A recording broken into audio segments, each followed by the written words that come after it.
Init method in Python sound very weird because of its name and the self argument it passes. You probably hate it and therefore you don't know what it is about, why you need it, and how do you use it.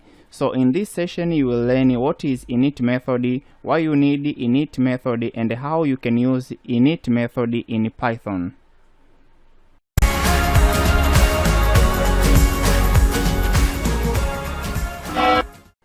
So we start by defining the meaning of init method in Python. This is a method that runs automatically as soon as you create an object of a class. It is also called the constructor, and the variable inside the init method are called the object or instance attributes.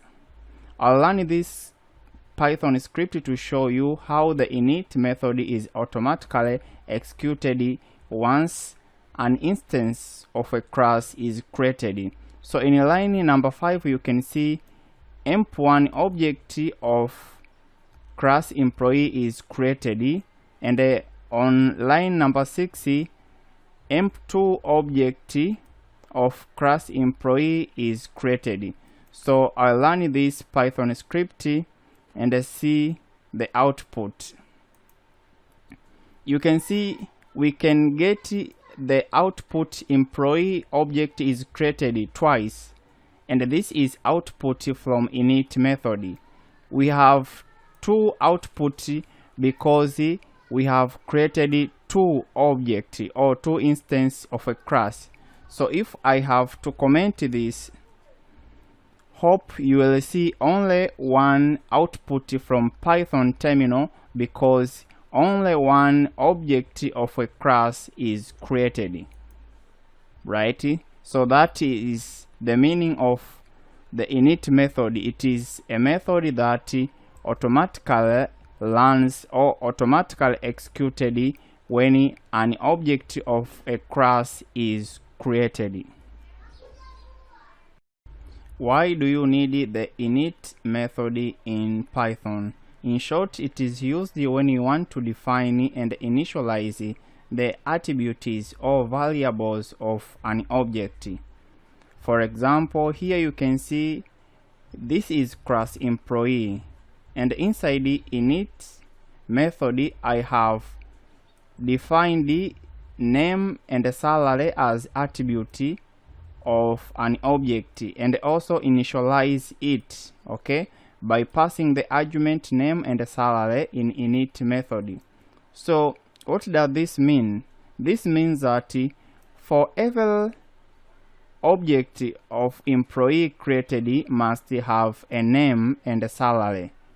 So let me run this Python script and you will see the output. You can see employee Moses Noel has $5,000 salary, and the employee Lisa David has $3,000 salary. Okay, so this define and help us to initialize the attributes of an object. So what will happen if I'll not pass the salary for an employee Lisa? Let me run this Python script. You can see missing one requirement argument salary. It is stated that salary is missing because inside init method I have defined that every object of class employee must have a name and a salary. So this is why do we need the init method. We need it because it is used when you want to define and initialize the attributes of an object.